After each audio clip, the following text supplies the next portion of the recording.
Жанар мырза, былтыр мага кечинде эле пост жазып чыгарсам алдына Жанар Кадыралиевдин былтыркы айткан прогноздордун баары абдан төп келди. Садыр Нуркожоевичке президентибизге дагы мындай колдоо көрсөткөн жакшы ушулар моменттери быйыл болбой койбойт, сөзсүз болот быйыл. Жакшы. А немечи экөөнүн ортосунда ымалатчы эмне болот? Ошондой тоңголоктор болуп, малдар тоң өлбөсчү, малчыларыбызга да пайдалуу тиесин айтып коелу, уже чоң-чоң сарайларды салып, алдын ала даяр болуш керек. Быйыл үйлөнбөш керек деп атат го агай, мен күйөөгө тийбей эле коем, эмне кылайын деп экен. Эл сөзсүз наразычылык болот, аны эске алуу керек. Мадумаровду карадыңызбы, чыгат экенби? Булар жакшы эле иштейби, жакшы аягына чейин иштейби, срок иштейби, иштебейби деп суроо бере беришет да. Мен деле сурамым келет. Ошо бул жерде экөөнүн тең натальный гороскопторун, личный гороскоп алып караганда, бир аз ишенбөөчүлүктөр уже бар да. Аны күткөн жокпуз агай. Биз деген просто картадан айтып мен айтып албай жатасыз, мен түшүнбөйм. Коркуп атам агай.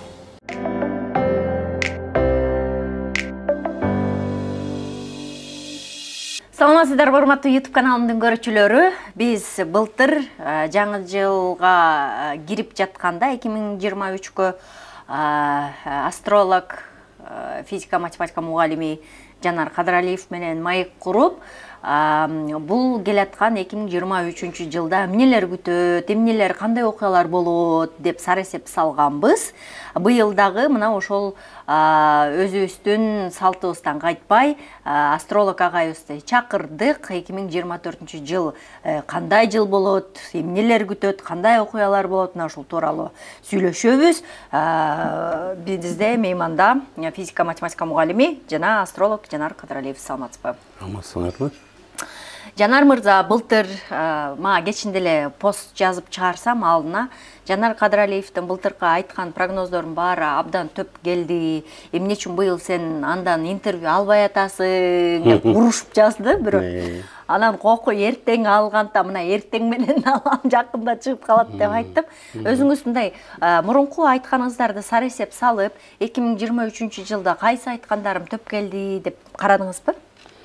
Карадым, эме өзүбүздө бул жалпы кыргыз эли коомчулук боюнча берген интервьюлар, саясат боюнча, экономика, финансылык каражаттар боюнча бергендер бүт эле туура чыкты. Бирок жекече адамдардын дагы өздөрүнчө суроолорду берет, ал сен үчүн кызыктуу болот да. Кайсы бирин күтөсүң, анан чалбай туруп эле кайра чалбоо сиз айткан болду десе, деп каласың. Ошондой нерселер, көп эле нерселер болуп өттү негизи.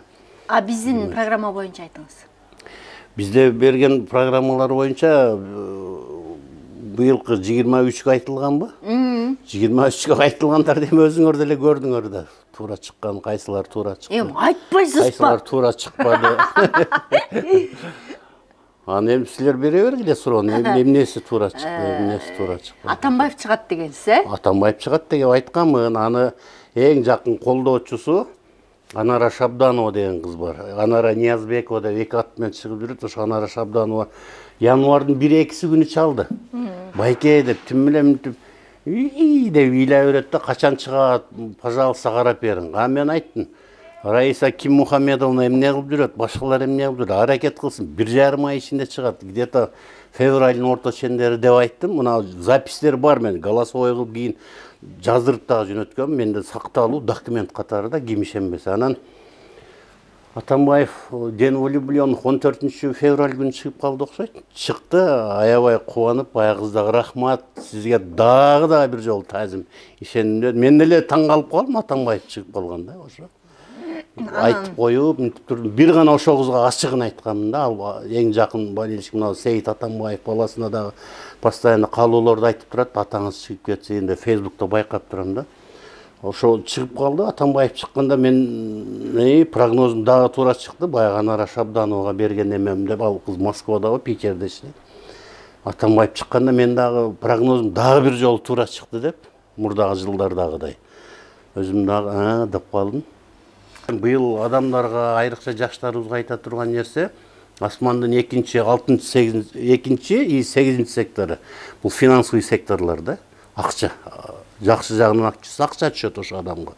Жаман жагынан активдесе, только чыгымдар көп болот, акчага муктаждыктар көп болот ошол адамга. Анан Бизде акча болсо эле баарын кыйратат элем, акча болсо эле кыйратат элем. Жок, сиз деген башка темага бурулуп кеттиңиз. Силер деген тиякта биякта эмне жакшылар болот экен, ошону айтып айтпайсызбы? Ал эми жакшылар мына жалпы эле саясат боюнча, сырткы саясат боюнча саясатта жакшы нерселери Камшыбек Кыдыршаевич быйылкы жылы жакшы нерселерге жетишет, чоң маселелерди чечет, чек аралар боюнча, башка нерселер боюнча, даже экономикалык, финансылык, каражаттык жактарынан дагы Садыр Нуркожоевичке президентибизге дагы мындай колдоо көрсөткөн жакшы учурлары, моменттери быйыл болбой койбойт, сөзсүз болот быйылкы жылы.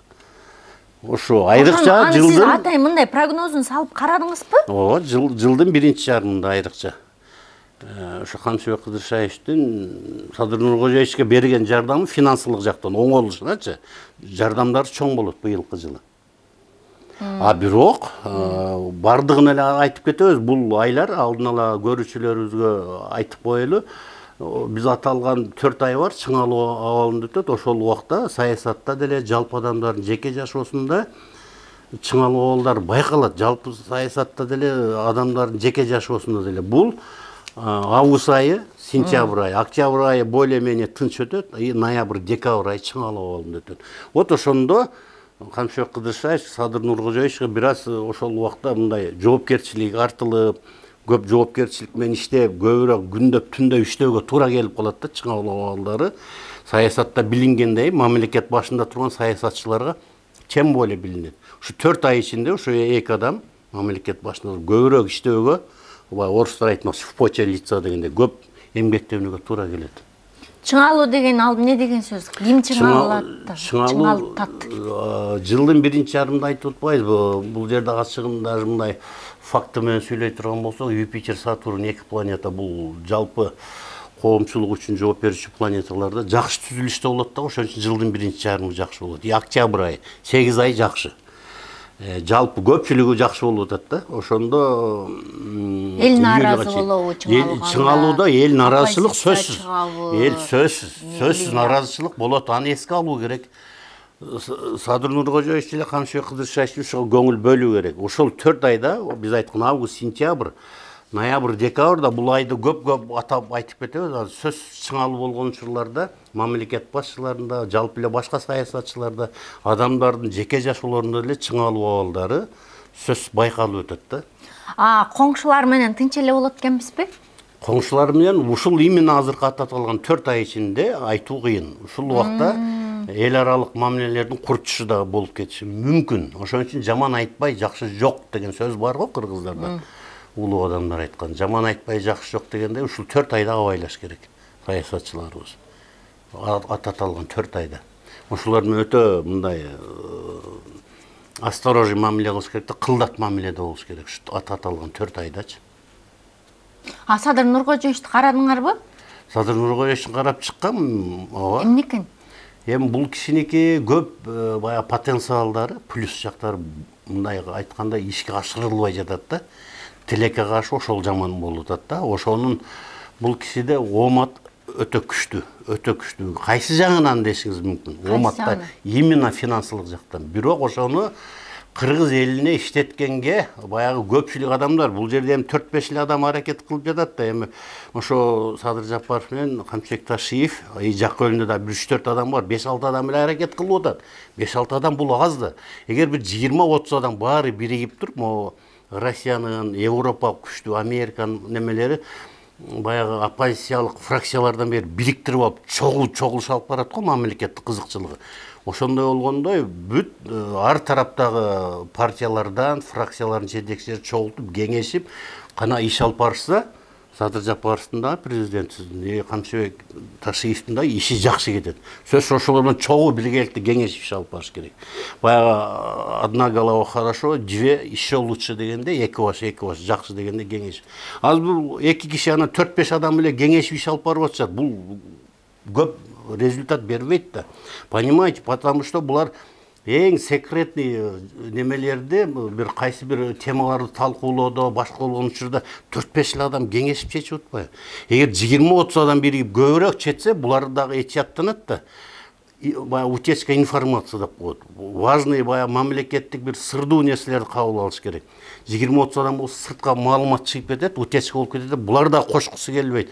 Маалымат чыгып кетпесин деп. Бир чети бул деле туура. Маалымат чыгып кетет дагы, алдын ала пландар баягы разрушение бузулушу мүмкүн. Ошон үчүн ар бир нерсенин жакшы жаман жагы бар да. Эми ушу бул 4-5 адам эле аракет кыла бербей, ушу Садыр Нуркожоевич менен Камшык Кыдыршаевич экөө, дагы бир жанында бир 3-4 адам ошолор эле аракет кыла бербей, ошо өнүккөн мамлекеттерде 20-30 адам биригип туруп, оппозициячыл партиялардан бери кошуп туруп, ошолордун башчыларын кошуп алып, биригип туруп, кеңешип иш алып барса, момундай кетмекти иштери. Жакшы. А немечи экөөнүн ортосунда ымалатчы эмне болот экен? Экөөнүн ортосунда ымала жакшы эле. Бирок какой-то бир аз ишенбөөчүлүктөр дагы кетиши бар быйылкы жылданчы уже башталганда. Бир аз быйылкы жылы көбүрөөк байкалат. Айрыкча ошо жылдын биринчи кварталы бүткөндөн эле, биринчи 3 ай өткөндөн эле уже бир жылда 4 квартал. Уже кийинкилерге же таасири башталат да, бир аз ишенбөөчүлүк да, бир аз ишенбөөчүлүк. Бир аз да. Эми баягы Камшык Кыдыршаев билебиз го, мен Садыр, мен сен түрмөдө кыжалат болбо, чыгарып сөз президент кылам деп сөзүнө туруп ошол максат ишке ашты, президент кылды, башка кылды. Бирок все равно алды дагы баягы кайсы бир иштерди алып барууда мындай сөз бар го, илгери баягы тарыхый романдарда жазылган сөздөр бар го. Төлөгөн Касымбеков, Түгөлбай Сыдыкбековдордун тарыхый романдарда. Бийлик дейт, бийлик эки бир тууган дагы бөлө албайт, бир бийликти дегендегидей мындай болот экен да, баягы кызыгат экен да бийликке. Мына Чыңгыз хан менен деле иниси экөө бир бийликти бөлүшө албай калган учур болгон учур эмеспи? Болгон да, мен Григорий Яндыкын, Калашников экөөнүн окуп чыккам, бирок Хасар иниси экөө бөлүшүп кетет го, эки жакка бөлгөнү калат бийликти. Эми булар өтө ынтымак, булар өтө акылдуулук менен, өтө бир тактика менен чогуу иш алып барып атышат. Мен ойлойм, как человек жөнөкөй эле, как профессиональный астролог, булар никогда бөлүнүп бири-бирине өтө эле ишенбөөчү болуп, мындай болуп калбайт, болуш керек деп ойлойм. Өзүм эле мындай жок, мен айтам, жок, мен жок. Ошого таянып айттыңыз. Ошого келе жатпайм, ошого. Ишенбөөчүлүк башталат. Ишенбөөчүлүк бир аз эмес, түзүгүлө деле болушу мүмкүн. Бирок как человек ойлонуп айтканыбызда, булар бири-бирине андай ачык-ачыгы ишенбөөчүлүк болбойт деп, как жөнөкөй адам катары ойлосо, мен ушинтип анализ бермек. Бул жерде экөөнүн тең натальный гороскопторун, личный гороскоп алып караганда, бир аз ишенбөөчүлүктөр уже бар да, ишенбөөчүлүктөр уже бар. Аны ачыгын айтыш керек. Биз айтпай койсок, бул эки кишиге биз душмандык кылган болобуз да. Ошон үчүн былтыркыда деле айтпадык беле, мен Камшык Кыдыршаевдин бир тууганы болсом, моминтип совет бермекмин, кеңеш бермекмин, өзү жакшы эле киши, ушундай кеңеш бермекмин дегендей, дагы эле ушу эки кишиге мен кеңеш берем да. Булар мүмкүн болушунча бири-бирине ишенип эле ушундай иш алып кетиш керек. Бирок все так экөөнү тең бир аз болсо дагы, может быть, түзүгү эле бир деңгээлге чейин ишенбөөчүлүк болот да, баары бир. Экөөнүн личный гороскоп боюнча бир аз ишенбөөчүлүктөр явно бар да, эсептөөлөрдө көрүнүп турат да, ишенбөөчүлүк, взаимонедоверие бар да. Дагы эмнелер бар экен агай? Ошо. Мындай жаратылыштачы мындай тынчтык болот экенби? Жаратылышта жакшы эле нерселер, бирок моундай суукта көп жаныбарлар тоңуп калып атпайбы? Бизде могу нарында деле акыркы бир 2-3 жыл, 3-4 жылдан бери тоңуп калып атпайбы? Бул эми баягы атмосфера, жалпы атмосфераны алып карай турган болсок, 30 километр бийиктикке чейин абанын концентрациясы барган сайын азайып атат да. Эгер биз көз ирмемде ошо абаны алып койсок, дүйнө жүзүндө, бул ошо атмосфера, абанын турушу өзү бул табигый скафандранын ролун аткарат да. Скафандраны жок кылсак, мына бир аз күндүзгү бөлүгүндө абанын температурасы 1-2 сааттын ичинде 300-400 градуска жетет. Плюс өзүңүз билет, 100 градус эле суу кайнайт. Жашоо деген жок, 300-400 градус. Түнкү бет жак бөлүгүндө аба жок боло турган болсо, 1-2 сааттын ичинде температура -200 градуска жетет. Ошон үчүн жаныбарлардын тоңуп калып атканы, башка болуп атканы ошондон. Өткөндө дагы 1-2 телевиденияга интервью бергенде айтып кеттим, азыр дагы айтып коюшубуз керек, айрыкча Тоолуу районундагы нарындагы малчыларыбыз абайлаш керек. Мурдагыдай жоңгоп койбой, ачык эле кыштоодо калып койсо, топоз, бодо малдар калып кала берчү го, тоңуп өлчү эмес. Быйыл ошо концентрация азайган үчүн тоңуп ошондо өлүп аткан ошондон. Эми чоң сарайларды ошондо гана сакташ керек. Мындан буяк да 5-10 жылдан бул күчөйт дагычы. Ошон үчүн биздин суук дагы күчөйт. Суук күчөйт. Тоңуп калган жаныбарлар жылдан жылга. Абанын концентрациясы айтып атпайбызбы? Азайды, экология бузулду, озон тешикчилер көбөйүп чыгып кетти, абанын концентрациясы аз. Ошон үчүн баягы скафандранын немеси азайып атат да, өзүнүн сапаты. Ошол себептен суугу да күчтүү болуп атат. Элдер айтат, хотя күн барган сайын глобальный потепление жылуу болуп атат, кышы деле жылуу болуш керек дейт. А силер айта бересиңер ошентип. А на самом деле абанын концентрациясы азайып атат жылдан жылга. Значит, температура дагы төмөндөйт. Элестетсеңиз, сентябрь айында эле келетсеңиз, октябрь Москва учсаңыз түнү температура за бортом, командир корабля объявить этет го минус 70 градусов деп. Мен угуп алып бир жолу келет минус 70 карасам, монча муз тоңуп калыптыр. Баягы немен ортолугу мен 2 кабат айнек экен, ошондо билдим самолеттин иллюминаторларычы. Бир эле кабат калың айнек десем, 2 кабат болот экен да. Экөөнүн ортолугу монча муз тоңуп калыптыр. Жарымына чейин. Минус 70 градус деген. Анан бир малда уже ылдыйлай баштады снижение. Ылдыйлай баштаганда карасам, жарык кирип келет, баягы эрип уже жок болуп кетиптир муздар. Бийиктеген сайын абанын концентрациясы аз да. Ошондой тоңуп боло берет да. Ошондой тоңголоктор болуп, малдар тоңуп өлбөш үчүн малчыларыбызга да пайдалуу тийсин айтып коелу, уже чоң сарайларды салып, алдын ала даяр болуш керек. Мурдагыдай күтүп жатпаш керек. Високосный год деп бу. Високосный год. Високосный год. Быйылкы жылы айтып атат. Високосный год дегенде бул баягы 366 болгон күндөр да. Анан коркуп суроо бере беришет да, ушул жылы високосный годдордо 365 эмес, 366 күн болгон високосный годдордо кооптуу дейт, коркунучтуу дейт. Ошол нерселерге ишенсек болобу, болбойбу деп суроолорду бере берет да. Сиз суроо бергендей журналисттер дагычы элдер суроо берип атат. Анан ага коркуунун негизи жок. Эмне себептен? Потому что ар бир тропикалык эсептөөлөр боюнча, же болбосо экваториалдык эсептөөлөр боюнча жылын 6 сааттан ашып калат. Бир жылда 6 саат убакыт. Анан 3 жыл болгондо, 3 жылда уже 6 сааттан 18 саат болот. 4-нчы жылы дагы 4 саат, 6 саат кошулат, 24 саат болот. Анан бир сутка бир күн кылып 29 февраль кошуп коет. Болду, ошол эле, коркууга негиз жок эч кандай. Быйыл үйлөнбөш керек деп атат го агай. Мен күйөөгө тийбей эле коеюн, эмне кылайын деп өткөн. Ал туура эмес көрүнүш. Ага карабаш керек. Биз космический продукция болгондон кийин, ар бир адам космостун продукциясы болгондон кийин, космический продукция болгондон кийин, ошо космостун таасири ар бир планеталардын, биздин күн системасына, жылдыздардын таасири түздөн түз таасири тийип турат. Анан кайсы бир баягы нумерология боюнча, сүт сайы боюнча айтып атса, быйылкы жылы үйлөнөм. Анда 365 күн күтүп жата берсе болбойт да. Быйылкы дракон жылы да орусча айтканда, кыргызча айтканда балык жылы. Балык жылы үйлөнүп бактылуу болгондор толтурат. Ал туура эмес. Өзүңүздөр да логикалык жактан ойлоп көрүңүздөр. Балык жылы үйлөнүп бактылуу болгондор бул статистика боюнча тарыхта көп да. Ошон үчүн үйлөнө бериш керек. Ал туура эмес көз караш. Мадумаровду карадыңызбы, чыгат экенби? Мадумаровтыкын карап, толук карап, негиздеп чыкканым жок, бирок жакын эле адамдарынан, партиялаштарынан сурагандар болгон. Бул где-то апрель айларында эле 23. Уже кеч болуп баратат. Мындай нерселер бар, кооптуу. Буга чейин аракет кылыш керек эле. Дагы деле бирок аракет кылып калыш керек деп жүрө беришти. Натыйжасында эмне болду? Одахан Кимсанбаевич Мадумаров камалып калды. Эртерээк аракет кылыш керек эле. Эми мен сизге дагы бир нерсени айткым келет. Биздин кыргыз саясатында баягыдай мүчүлүштүктөр көп да. Ошол эле биз гений туткан Текебаев Атамекен партиясында чоң мүчүлүштүктөр бар. Жетишпестиктер, мүчүлүштүктөр.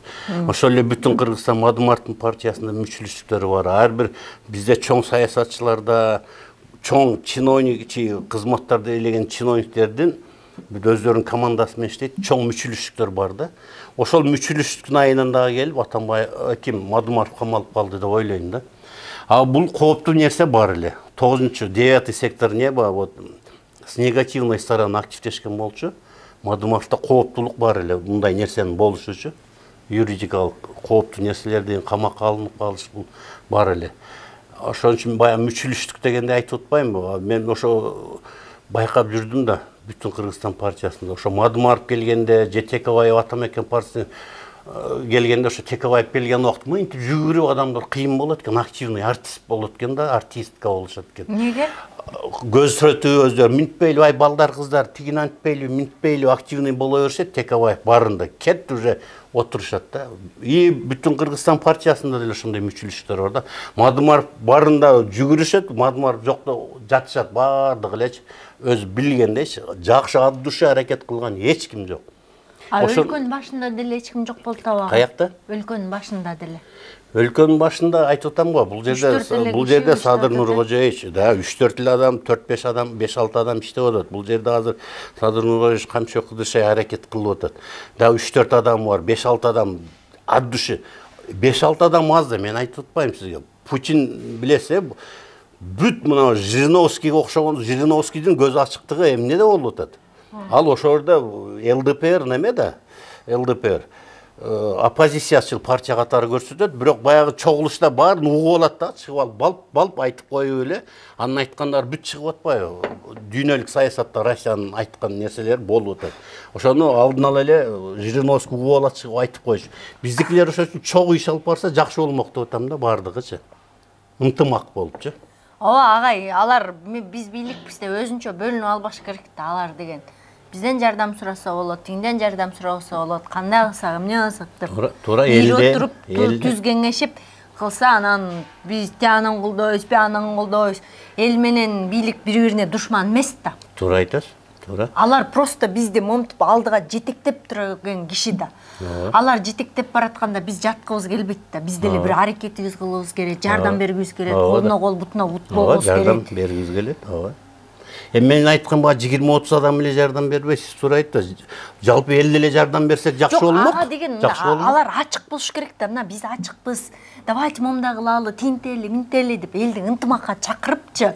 Эми сиз айтыңыз ачык болгула деп. Сиз бойлой мындай таанымал адамсыз. Бул көрө албайт деп отура бермек беле. Агай мындай да, Кыргызстан өнүгөбү, өнүкпөйбү? Өнүгөт, эмне үчүн өнүкпөйт? Жакшы өнүгөт. Эми жакшы аракеттерди кылып жасап жатышат. Негизи өнүгүш керек.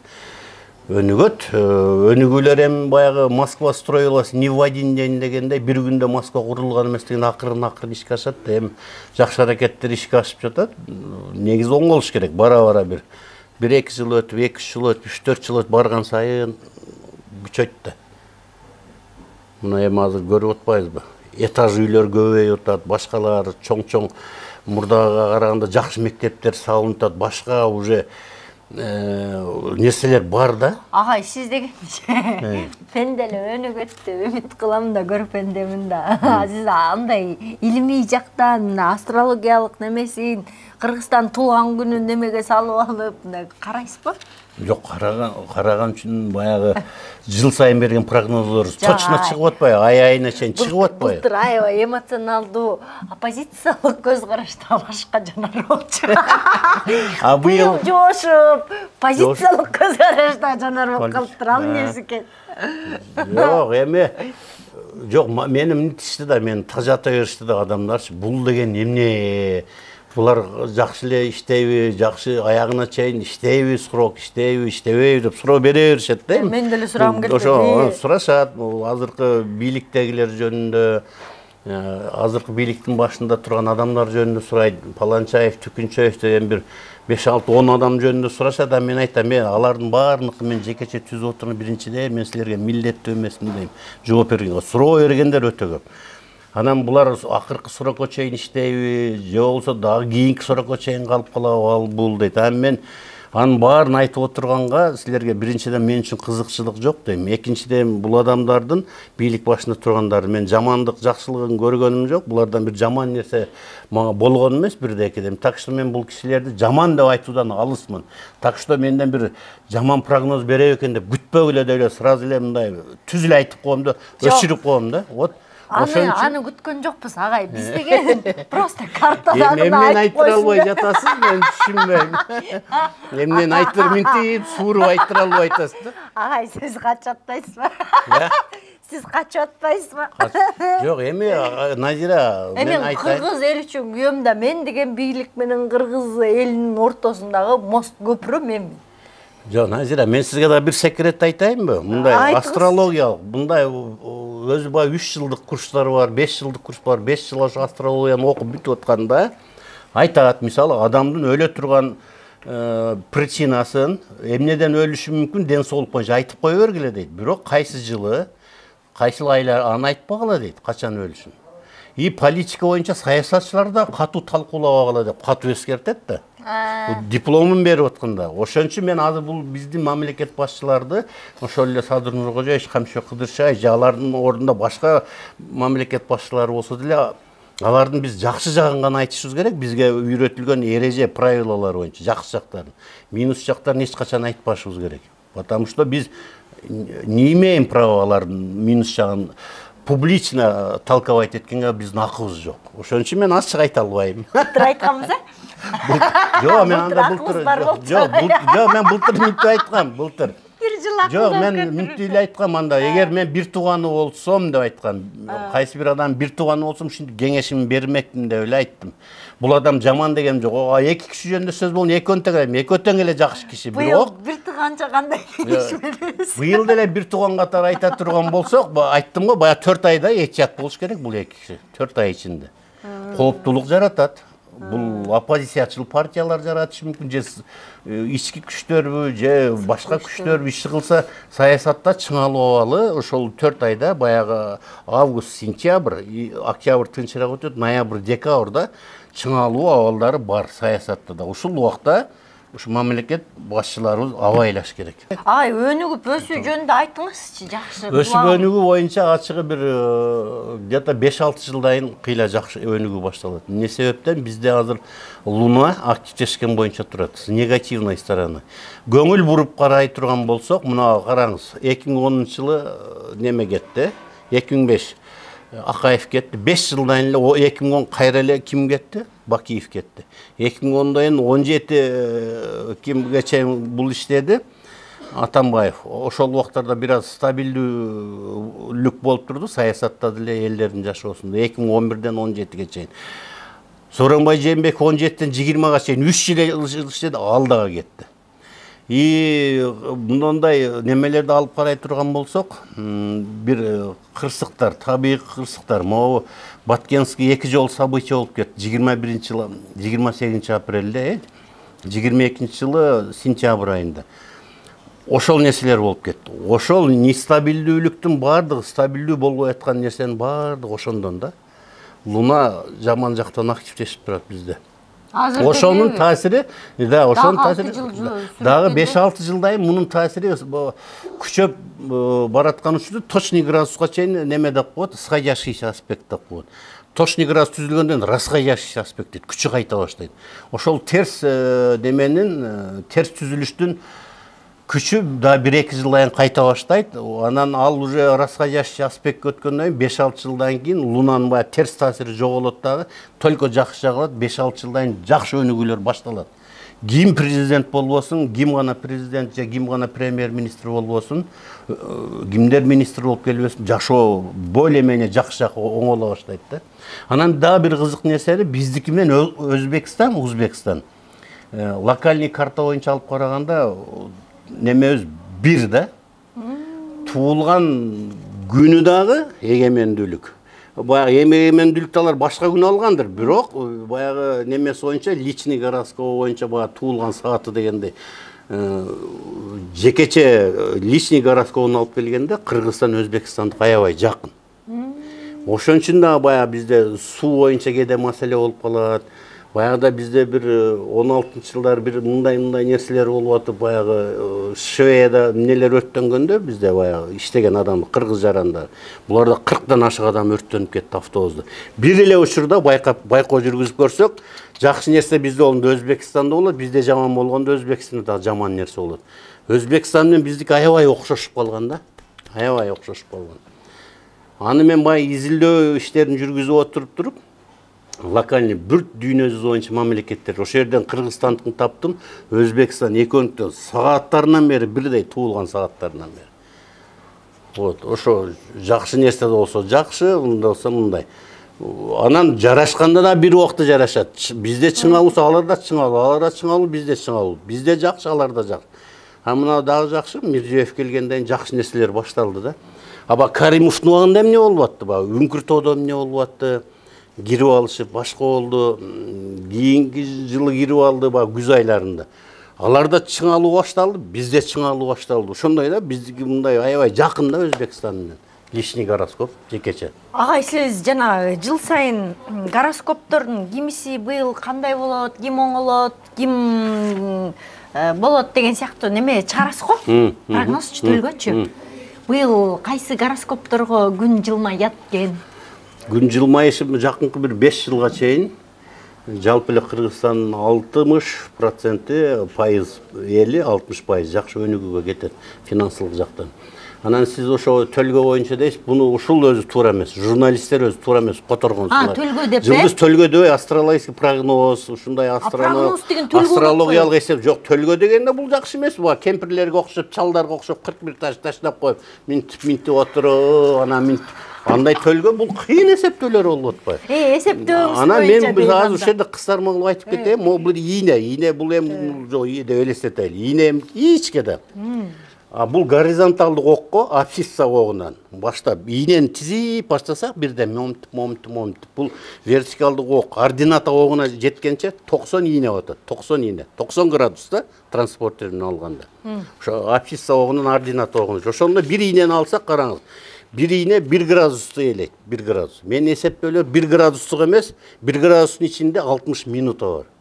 Мен ошо бир ийненин ичиндеги неме 1 градустун ичинде минуталар боюнча эсептөөлөрдү алып кетем да. Ошон үчүн прогноздордун так чыккандыгы ошондо. Мен градус менен эмес, минуталар менен иш жүргүзөм. Ошон үчүн баягы былтыркы берген прогноздор, мурдагы жылкылар баары жылы күнү кайсы күндөрү күчөйт айткандар точно чыгып аткан ошондо минуталар менен бери эсептөө жүргүзөм. Агай, анан биздики кандай болот экен тиги астро төлгө эмес, эмне дейин астро прогнозубуз? Жалпыбы Кыргызстандык боюнча. Ооба. Эми мен Инстаграм баракчама кирип астролог Жанар Кадралиев деп кирип ал жерден окуп алса болот. Анан ар бирине азыр биз берип отурсак жаш бала новый молодой айтат го агай, бу не астро нерселер жанагылар мындай ийгиликке жетишет. Булар коптураак быйыл деп. Жок, аны жок, Назира, аны мен айтып атам го. Инстаграм баракчама кирип эле астролог Жанар Кадралиев деп терсе чыгып калат, окуп алсын. Бирок ар бир немеден баштап 12 знак оюндан баштап биз азыр рыбага чейин берип отурсак тажатма болуп кетет. Кирип окуп алсын ошо. Бирок биз жакшы берип атабыз. Мынаны караңыз. Жылдын башы январда турабыз. Январдан баштап июлга чейин жакшы, 7 ай. Октябрь айы жакшы. 8 ай ичи кандай каалаган жумуштар болбосун, адамдарыбыз жекече иштерин алып кете берсе болот. Анан ушу баягы 4 чыңалуу айын айтып атпайбызбы? Аталган 4 айда август, сентябрда и ноябрь, декабрда айымдарыбызда пластический операцияларга барбоо керек. Ал жерде Марстын участиясы катышуусу өтө жогорку немеде, ал часть головы да баш жакты башкарат. Ошон үчүн баягы операция жасата турган болсо, көзүн жасатса, же мурдун түзөтсө, кулагын түзөтсө, оозун түзөтсө, не то чыгып калышы мүмкүн да операция. Немеси башынан эсептесек август айы, сентябрь айы болупту. Октябрда жасатса боло берет да, күз айларынан той-пойлорго жакын. Бирок ноябрь, декабрь дагы болбойт. Август, сентябрь, ноябрь, декабрь болбойт. Неудачный чыгып калышы мүмкүн. Мен күчтүү пластический хирургка барса деле медперсоналдар бар да. Аларга ишенип таштап койсун, медперсоналдар ката кетирип, неудачный чыгып, оозун, мурдун же башка жагын, кулагын кыйшык кылып жасап коюшу мүмкүн. Абайлаш керек. Анан жаштар жөнүндө айтып аттыңар эле, эмне болду жаштар? Жаштарга жакшы кеңештерди берип кетебиз. Баягы айтып атпайбыз, уюштуруучулук иштер жакшы болуш керек. Баягы айтып атып, кайра темадан четтеп кеткен экенбиз. Экинчи, сегизинчи сектор акча да, эми бул финансовый сектор. Анан элдер айтып берет да, 1 миллион же 3 миллион акчам болсо, атаң көрө акча болсо эле мен кыйратат элем деп. Кеп акчада эмес. Кеп уюштуруу иштеринде да. Экинчи, сегизинчи сектор бул акчалуу иштер эмес, уюштуруу иштери да. Уюштуруу иштериң жакшы болсо, анан акча дагы келет өзүнөн өзү. Уюштуруу иштериң начар болсо, сен ошо 1 миллион, 3 миллионду банк берип же бир тууганың деле белекке подарок кылып, мен иштет десе, ошол адам бир жылда эле жок кылат ошо 3 миллион сом акчасынчы. Ошон үчүн уюштуруу иштери жакшы болуш керек. Уюштуруу иштери дегенде туура пландар менен, туура ой максаттар менен, туура багыт, направление иш алып кетиш керек. Анын үчүн дагы келип туура багыт алып кете албаса, неме кылыш керек да, туура багыт алып кете албаса, ошол күчтүү профессиональный астрологтордон сурай иш алып кетиш керек. Уюштуруу иштериң эле жакшы болсо, ишин жагы. Мисалы, уюштуруу иштери дегенде баягы неме деп коет го, суета да, баягы кайсы бир ырым-жырымдарга ишенип, жимпин, кара жин, жүк бар десе, ошого ишенип жүре берсе, адамдын иши жакшы кетпейт. Тем более уюштуруу иштерине дагы кирет, баягы психологияда, психотерапияда сөз бар, термин бар, неме деген фраза. Эффект белой обезьяны деп коет, эффект белой обезьяны. Эгер ошо психотерапевт оорулууну кабыл алып туруп, баягы сурайт да, мисалы, мындай сен немен ойлобо 1 мүнөт ичинде азыр мен сага убакыт берем десе, белый обезьяна жөнүндө ойлобо десе, вот ошондой өзү устроен у человека, да, мозг именно ошо белый обезьянаны эстеп тура берет да. Ошон үчүн кичине диний эски көз караштардан чыгып, башкалардан чыгып, деме кылса адамдын аурасы, энергетикасы да оңолот, ошо адамдын уюштуруу иштери дагы жакшы кетет. Иш акча дагы жакшы кетет, келет. Бирөө дуа окутуп койду окшойт, анан жин кирип кетти окшойт деп отурушат го. Мен сизге дагы бир кызык нерсени айтайын. Ашыкчалар болсо, бул жакта немеде материалдан кийин кесип кыркып алып коесуңар, Мен лично билгенден эки адамдын өмүрүнө коркунучтуу бирөөсү өлгөн учурду болду. Мага кайрылганда бул бизге эле жакын коңшулардан бирөөнүн немеси болот. Короче, ачык эле айта береличи, аты жөнүн айтканыбыз жок да. Кайрылып калды, анан ал бала азыр бир жакка иштегени кетти. Немелерге барыптыр дейт. Ал жинологдор мен жек көрбөсүн, бирок эки адам түбүнө жетишкенин ачык эле айталы. Бирөөсү өлдү да, кыз киши, аял киши. Анан эжем психологиялык жактан бир аз слабый эле окшойт деп мен өзүм дагы айттым биринчи. Десем, ооба дейт, түздүрүп атат да, анан психолог жактан слабый эле дейт. Анан биз алып барсак дейт жинологдорго, 2 күн караңгы бөлмөгө алып кирип окуду дейт. Жин бар деп айтты дейт. Дегенден кийин эжем психологиялык алсыздык, слабый жагы бар эле дейт. Анан эле ошол жин бар дегенде мен өлөм деп жүгүрчү болду дейт. Көчөгө машинага урунуп өлөм, асынып өлөм, сууга агып өлөм деп дейт. Анан бир күн келсем дейт эжем үйүндө эч ким жок дейт. Бирек кичинекей эле баласы жүрөт дейт. Каякта десем алар толком түшүндүрө албайт. Анан мындай сай жакка бар эле дейт. Ушу Бишкектин бир жеринде экен да. Анан сай жакка чыксам эл топтолуп калыптыр дейт. Көп адамдар жүрөт, арасында формачан, милицейский формачандар пайда болуп калыптыр, милициялар жүрөт. Барсам дейт, уже эжем суудан алып чыгып коюшту. Агып кетип өлүп калыптыр дейт. Мына жинологдордун айрым бир бай караңгы адамдардын кылган пайда. Аны жини бар адам жин бар деп угуш керек, крыша кетет да. Это психология алыс адамдар кетет. Анан дагы бир тоже бир бала жөнүндө. Bizde bir professor болуп иштеген агай бар эле, ошонун баласы жөнүндө сөз кетип атат да. Анан ага зыян кылгандыгы.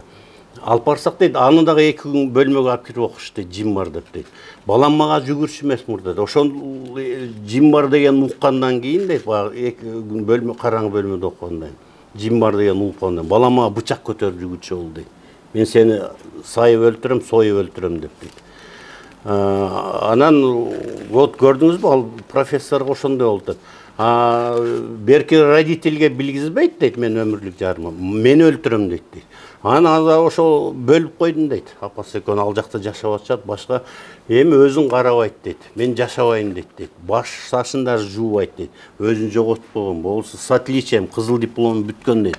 Мына пайдасы ошого окшогон суеталардан, караңгы көз караштардан алыс болсо, анан адамдардын иши алдыга кетет да. Баягы уюштуруу иштери жакшы болот, акча иштери, аура энергетика жакшы болот. Караңгы болотсак эмне кылалы эми? Караңгылар ошо жарык болобу, качан болот бизде ошо? Жок, ошон үчүн мына силердин жинге ишенип жүрөбүз. Ошолорго ишенбеш үчүн мына силердин передачаңарды көрүп, ишенбеш керек да адамдар. Жимпинге, там кара дуа, шайтан дегендерге ишенбеш керек да адамдар. Вот так. Ишенбей, лучше психотерапевттерге барсын. психиатрларга, психотерапия, күчтүү психологторго барсын, пожалуйста. Ай, мен алардычы, молдолор келип өздөрү айтышкан да, өздөрү ошо карылар келип айтып, элдер, молдолор ушинтип бизнес жасап атат, кыздарды зордуктап койгон учур болуп атат, молдолор мен жинин чыгарат элем деп. Жинин чыгарам деп, ооба. Анан элдер өлө бизде психологиялык эл ушунчалык алсыз, анан ээрчиме? Ээрчиме, туура. Анан өлө жомок айтып берсең, деп ээрчип алышат да. Ооба, туура. Анан деген аларды оңой башкарыш оңой да, мынтишке оңой да. Ооба. Ошон үчүн айтып атам, мына критикалык ой жүгүртүү болуш керек, кичине билим болуш керек, башка китептерди окугула деп мээсине такыр сиңире албай атабызда, ошол караңгылыктан кантип чыгарабыз агай? Ошону азыр мына сиз менен кетип аткан передачада азыр биз агартуу иштерин жүргүзүп атабыз да, билинбеген мененчи. Мисалы мынтишет да булар. Ошо жин шайтаның бар, башка жиниң бар, тазалап берем ал. Ошо болбош үчүн китептерди окуш керек деп атпайсызбы? Эми бул жерде булар телевизор көрсөң шайтан, радио уксаң шайтан, сүйүү жөнүндө китеп окусаң шайтан, сүйгөнүң менен жолугушуп кол кармашсаң шайтан. Бул уят да, эми ошондой нерседен бери айтып жүрсө адамдар бүт караңгы жинди кылып коет да. Ошон үчүн мен элдерге айткым келет, неме деген кинону көрүп коюш керек. Миллион лет назад деген кино бар. Миллион лет назад? Миллион лет назад деген кино. Ошондо жапай адамдар, алгачкы общиналык коом, таш доорунда бирин-бири таш менен уруп, ташка сыйынып, ушундай заман болгон да, таш менен согушкан палкалары менен таяктар. Ошондо миллион лет назад деген кинолорду көрсө болот. Бул орустардын тартканы бар, Белоруссия, чет мамлекеттин тарткандары бар да. Ошону психологдор айтат, илимпоздор. Адам өнүктү дейт. Адам уже пайда болгондон баштап аябай таанылгыс болуп өнүктү, аң сезими башка цивилизация өнүк. Бирок адам башын мээсиндеги баягы диний көз караштар, диний ырым-жырым ошо боюнча дейт, таш орындагыдай.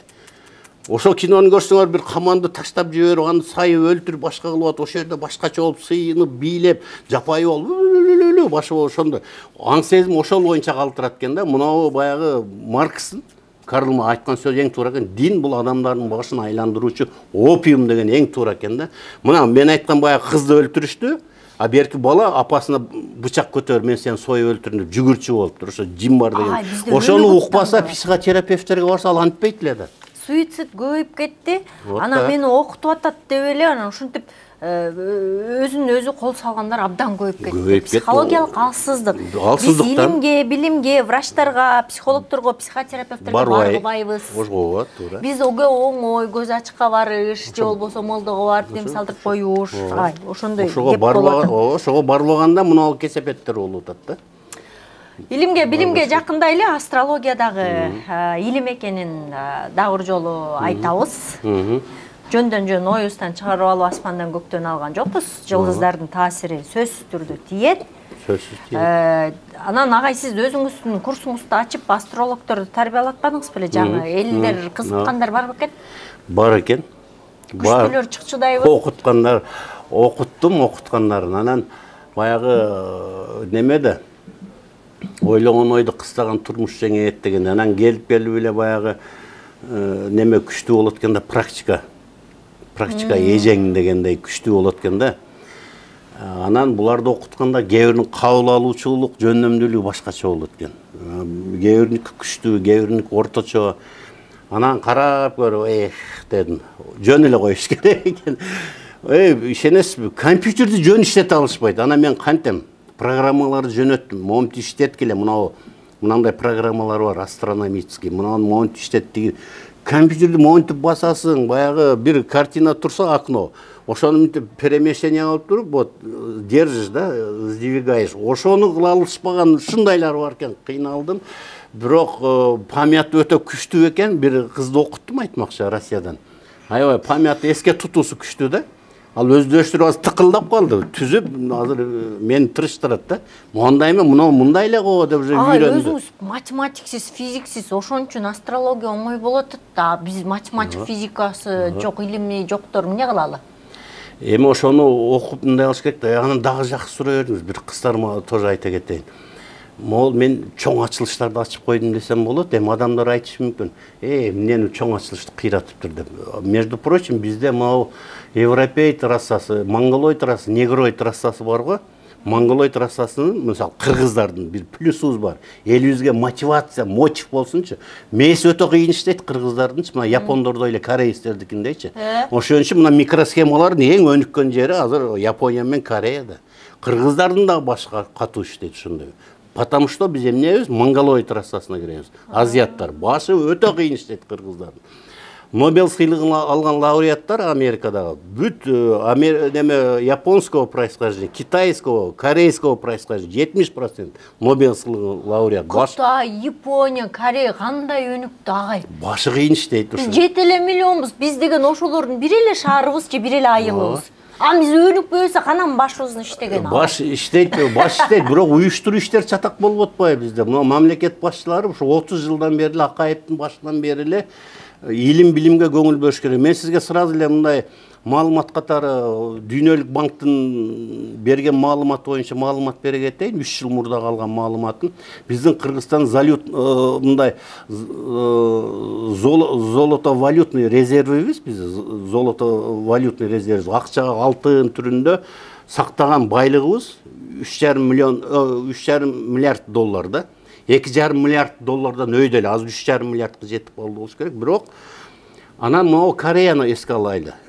Түндүк Кореяны, Ким Чен Ындыкычы. Аныкы деле 3,5, экономика өнүккөн эмес. Ошол эле 45-жыл согуш бүткөн убакыттан баштап бул эки жакка бөлүнгөндөн бери Түштүк Кореянын эмеси байлыгы Америка менен эле Россиядай болуп калды. 450 миллиард доллар. Карагылачы, эмне менен? Жалаң баягы чипы, мипы, бүт микросхемаларды өнүктүрүп сатып ошо менен эле байып атышат. Болбогон эле бир ылайдан, кремнийден жасашат. Карагыла, бизде ошону жасаш үчүн эмне кылыш керек? Акай өзү илим поз адам эле. Күчтүү ошол илим билим тармактарын өнүктүрүп койгондо ушундай микросхемалар чыгарып сатканда эле Кыргызстан өнүкмөк да. Баш иштей турган ученыйларыбыз толтура. Ана акча төлөнбөсө алар да семьясын, бала чакасын багыш керек. Ачык отурса ким илимге көңүлү барат? Туурабы, барбай. Анан өнүкпөй жатат да. Ошон үчүн келип эле мамлекет башчылары ошол жака жакшы буруп кетиш керек да. Биз илимге, билимге көбүрөөк сугарса, акча бөлүш керек. Көбүрөөк сугарса, ошондо элдин аң сезими, көзү ачылабы бейим? Сөз ошол жака көңүл бөлүп акчаларды которсо, илим билим, маданият тармагы өнүксө, мамлекеттин финансылык жактары, экономикалык жактар бардыгы өнүгөт, цивилизация өнүгөт. Мектеп ачса, мечит ачпай.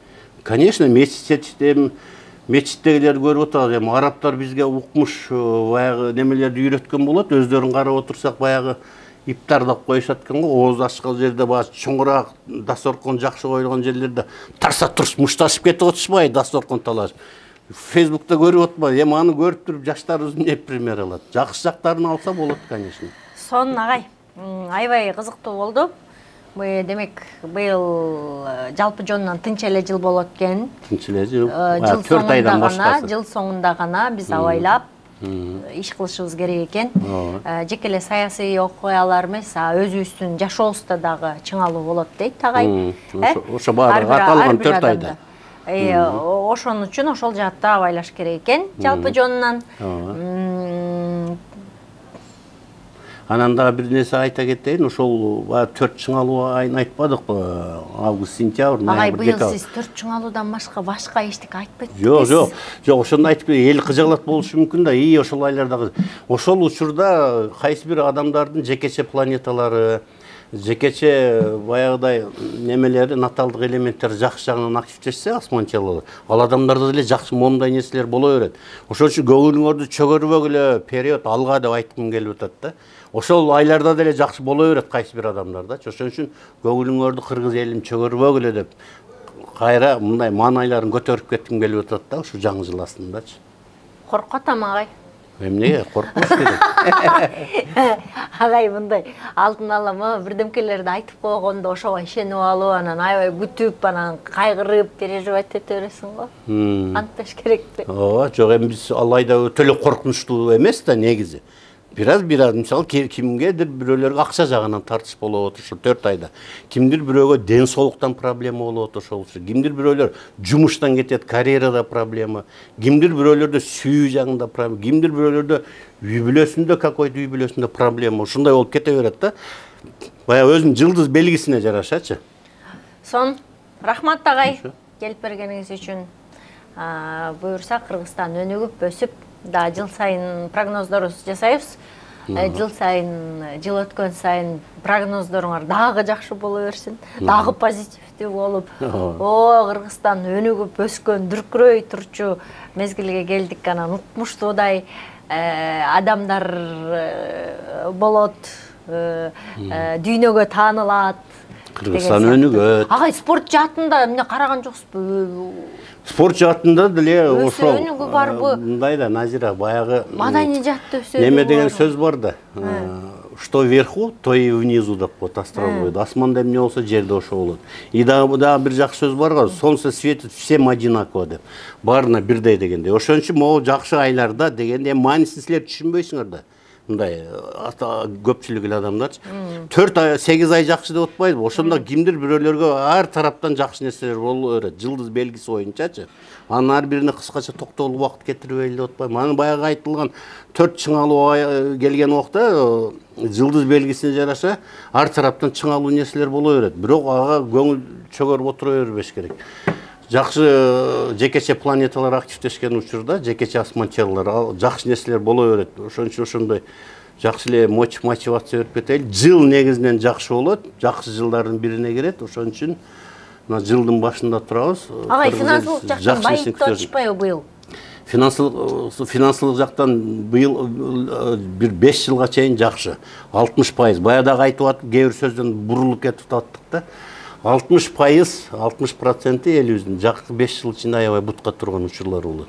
Ошон үчүн бая мен айткан уюштуруу жылдарынын, бая уюштуруу иштерин жакшы алып кетиш керек деп атпайм. 2-8 бул финансовый эле сфера эмес, финансовый сектор эмес. Бул уюштуруу иштери не да баш ийген секторда. Ошон үчүн уюштуруу иштерин жакшы алып кетсе, акча деле жаап келе берет, как снегопад, асмандан, ал жак бул жактан. Ошон үчүн ошолорду жакшы алып кетиш керек. Жакынкы 5 жыл ичинде Кыргызстандын 60% эли жакшы турмушка жетишүүлөр болот. Мен ушундай оптимисттик, жакшы прогноз айтып кетким келет. Сон. Кыргыз элибизге. Эфирдин соңу жакшы болду деп окут кетти. Байыткемиз Кудай буйрса, эң башкысы караңгылыктан чыгалы. Оюбузду өзгөртөлү, позитивге өзгөртөлү.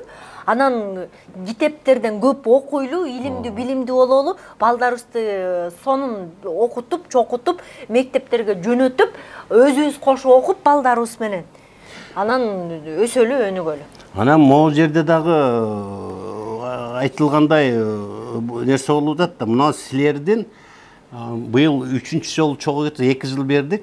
Силерди мен жалпы съемочный компанияларды көмүш уй деп атап койдум да. Көмүш уй деген күнүнө 15 литр сүт берген уйлардай да. Силердин передачаңарды, комментарийлерди окуйм да, ой, Назира рахмат, Назира мындай, силердин съемочный группаңарга мондай каалайбыз деп атпай, ошо силерге нерселерди окугандан кийин ушундай жакшы билимдерди алып атабыз, агартуу системасында чоң иштерди кылып атасыңар деп атпай, ошол туура.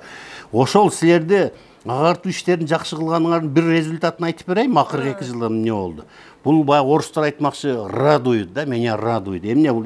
Илгери мурда аялдар эле көп кайрыла берчү. Аялдар, кыздар, жаш кыздар турмушта ажырашып кетпейбизби, күйөөм көп ичип атат, ал бул жакшы мурдагыдай эмес. Анан башка аял кишилер сезгич келет. Бардык жактанчы. Ошон үчүн алдын ала семья бекем болсун деп жүгүрөт үй бүлөчү. Анан ошо меня радует деп айтканым, эркек адамдардын кайрылганы көбөйдү 2 жылдан бери. Силер көзүн ачтыңар, көп эркектердин. Мага кайрылуулар көбөйдү. Бул биринчи категориядагы адамдар. 2 категориядагы адамдар көбөйдү. 2 жылдан бери силер менен чогуу иштешкен. Эркек адамдар ачык кайрылчу болду көп. Экинчиден, укук коргоо органдарынан көп кайрылыша баштады мага. Мисалы, ошол эле МВД, ГКМБ, сот, прокуратура тараптан. Буларда дагы өзүнчө бирине бир бут тосуулар болот экен, подставалар болот экен, ошолор болот да. Анан айтышат, кандай болду, мен ишим ушундай болду, байке карап бересизби? Анан алар деп баштаганда айтам, эч нерсени айтпагыла, мен айтып берейин десем, болуптур байке кайра жакшы деп. Мен бир кызык нерсени айтып берейин, бир ГКМБда иштейт экен. Бунусу деле кийин айтсам болот эле, кызыктуу кылып болмок да. Ну, короче, айтып келет, оны айттым. Паланча, короче, мындай ушул айда дедим, где-то апрель айында неме болду, где-то 5-6 ай мурда апрелде болду. ДТП аварияга учурадым ооба. Болгондо дагы короткий поездка эмес, 100 километрге чейин короткий поездка. 100 километр дальний поездка. Дальний поездкада болду туура. Кандай болду? Мен Жалал-Абадтан чыккам, бул жерге Суу Самурга келип калды, катуу авария болду. Машина керектен чыкты. ГКМда иштегеним дагы чын дейт. Машинага авария дальний поездкада болдум дейт. Жалал-Абадтан келип мына Суу Самур Төө ашуунун түбүнө келип калганда катуу болдум дейт. Бул да мына быйылкы жылдардын прогноздоруна кирет да, анан дагы бир сот ишке кирет, короче. Сураганда мен айткам, азыр болбойт. Мен азыр бир ай ичинде урушуп катуу салгылашып атам дейт. Мени подстава кылышкан. Мен бул айда убара болбо, бирок аракет кыла бер. Болуп калса мен ой молодец деп кубанам. Бирок 3 айдайын болот бул. Точный градус ошондо түзүлөт. Мен айтып атам, градус менен минуталар менен эсептеп жүрөм. Десем 3 айда мына декабрь айында чалды. Байке машинаны чекеге чыгарып коюп мен азыр сизге чалып атам. Мен азыр көлгө кетип атам, көлдөн нарынга барам. Приказ чыкты деди. Нарынга барып жолуп кайра ишим эле мен көлгө ишке кирдим, короче, момдай деп атпайбы. Жумуш машинаны жолго чыгып сүйүнгөнүмөн кубанычым койнума батпай сизге чалып атам. А сизге айтып кой, мен кайра жолду улантам деп атпайбы. Ал сот болуп кайра ишине кайтыптыр. 3 жыл жумушсуз отурган экен. Ал нерсе анан бир журналист, аны силер билесиңер, могу съемочный группаңарды билесиңер. 7 жыл балалуу болбой жүрүштүр.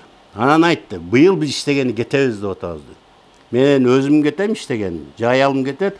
Анан жолубуз Астанага барып 2 кылдырабыз. Аз кымбаттап кетиптир, 350 000 болуп атат деп. Мен передачага чакырып алып атышпайбы? Передачасына барганда суроо берип атпайбы? Анан айттым, мейли карап берип туруп айттым. Паланча бек, эркек бала да. Анан передача бүткөндө силерге айтам, ким экенин айтам. Анан неме ол хорошо, мен барып карап анализдеп туруп, 3-4 күн анализдеп туруп айттым, паланча бек, короче. Сен ал чет жака иштегениң, Европага иштеген, Америка иштегениң кеткениң токтот. 350 000 деле жаттагыла Астанага барып, эко жасатпай эле койгула. Мартта вероятность өтө жогору. 5-й сектор неба, сенде дагы аялыңда дагы 5-й сектор неба, сектор любви, сектор жечей да. Сүйүү болот, анан бала төрөлөт.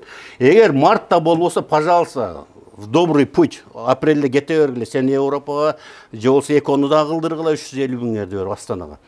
Бирок ага чейин кетип жүрбөгүлө айланайындар. Суранам, туруп тургула мартта дедим. Анан бир кызык болду да. Март айы келди. Чалбайт баягы. Апрель болду, чалбайт. Май, июнь болду, чалбайт. Анан мен аятаң көрүп, позор, уят, болбоптур да деп жүрсөм, ошол телевизиядан кече декабрдын 24-25-инде чалды. Бирок башка адам чалды. Паланча бек каякта жүрөт? Мен ушундай жакшы прогноз бердим эле, барбы? Мен аябай кыжалат болуп жүрөм. Ошол нерсе болду, болбоду деп бир прогноз. Именно ошол болуп дейт. Мен айткам, мартта 7 жыл балалуу болбой жүргөн экен. Коюп тургула дедим. Марттын аягы декабрь, ноябрь, декабрда балалуу болот да, 9. Марттын башында эле болгон экен, сразу боюна болуп тур. Зачатие ошо март айында деген. Анан боюна болот экен дагы.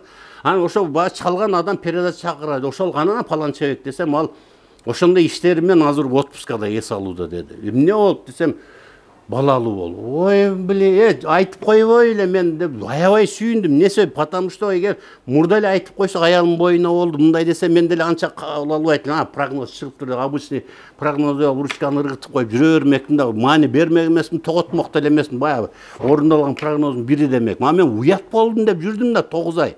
Ушемление совести болуп жүрдүм. Бей болбой калыптыр депсем, баягы айтып атпайбы, ал уулду болдум деп.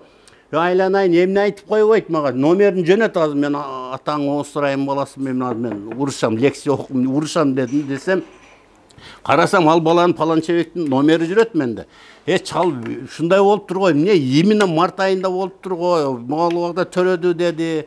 Десе ошо март айында болгон болду. Ал даже ошо сүйүнүп келиптир, аялым боюнда болду, 7 жылдан бери ошо март айында айткан, бул коллегасы уккан экен. Анан мен сүйүндүм чында, баягы болбой жүрүп турган, болгон болсо сүйүнөт экенсиң. Анан мен мамлекеттик прогноздор чыкканда дагы точно чыккан, сүйүнчү эмесмин, кубанчу эмесмин чал. Анан чал ушуну айтып коюпсуң десем, байке кечирип коюң, ата энем бир тууган эжелерим айтты, ырымдаш керек, муну айтпаш керек. Төрөгөнчө айтпа деп айттырбады, болгону негизи себеп ушул болду. Рахмат деп ушул дагы быйыл кызыл ишке ачты. Ал бүткөндөн айтам кайсы бала экенин, журналист телевидениеде алып баруучу. Ошондо биздин артыбыз менен элдин баары жакшылык көрүп атат да? Ошону айткыңыз келип атабы? Жок, мен аны айткым келген жери жок. Мына быйылкы жылдагы прогнозлоруңуздан кайсылар ишке ашты деп атпайсыңар? Ошого эле айтып койдум. Ошого. Жок, бизди мактап баштаганыбыздан деп атканда. Жакшы, рахмат. Жок, силер негизи пайданы көп келтирип атасыңар. Силер көмүш уйсуңар, 15 литр сүт бересиңер. Мага жыл сайын 1 жыл тууп коюп, 3 жыл, 4 жыл кысыр калган уйларда эмессиңер да, жакшы силердики. Кысыр уй эмеспиз. Ишим жүрүшсүн, өлө атам чыксын десеңер эле келе берле, мен юткан алма. Рахмат агай. Бар болуңуз, аман болуңуз. Ылайым Кыргызстаныбызда жакшылыктар болсун. Урматтуу YouTube каналым көрүүчүлөрү, комментарийге жазып коюңуздар, ой пикирлериңиздерди күтөбүз. Каналыбызга катталууну унутпаңыздар. Кайрадан көрүшкөнчө сак саламатта аман туруңуздар.